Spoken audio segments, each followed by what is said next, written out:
చూడండి, good morning. బాగున్నారా?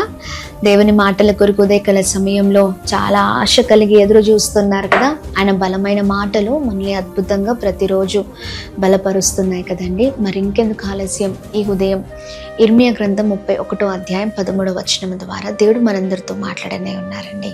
విచారము కొట్టివేసి నేను వారికి ఆనందము కలగచేతును. Praise the Lord. ఎస్, అద్భుతకరమైన మాట. విచారం ఇంకా ఉండదండి, ఇంకా ఆనందమే, సంతోషమే. కొన్ని సంవత్సరాలు అయిపోయిందా సంతోషాన్ని చూడక? అంటే జీవితంలో ఎప్పుడు ఆ దుఃఖమే, ఆ కన్నీళ్ళే మిగిలిపోతూ ఉన్నాయా? ఏ పరిస్థితి వద్దు అనుకుంటున్నారో ఆ పరిస్థితి వెంటాడుతూ ఉందా? ఇలా చాలా శోధనలు, చాలా పోరాటాలు, కొన్ని సంవత్సరాల తరబడి ఇదే జీవితంలో ముందుకు వెళ్తూ ఉండగా ఇంకా ఎందుకు నాకు ఈ జీవితం అన్నట్లుగా మీరు అనుకుంటున్నారా? లేదండి, ఇదిగోండి దేవుడు అంటున్నారు, విచారణ కొట్టివేసి నీకు ఆనందాన్ని ఇస్తానని. ఎస్, ఎక్కడ ఆనందం అంటే ఆయన దగ్గరే ఆనందం అండి. ఆయన సన్నిధానంలోనే ఆనందం.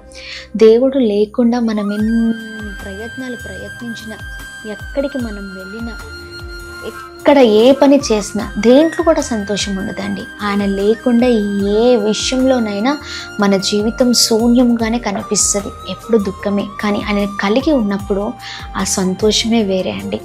చాలా సంతోషాన్ని మనం పొందుకోగలుగుతాం.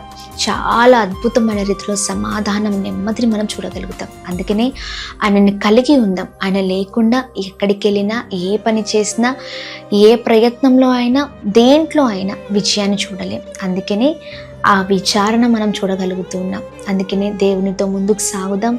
చక్కని బంధము కలిగి మరి ముందుకు వెళ్తుండగా ప్రభు కృప అందరికీ తోడేండును గాక. ఆమేన్. Praise the lord.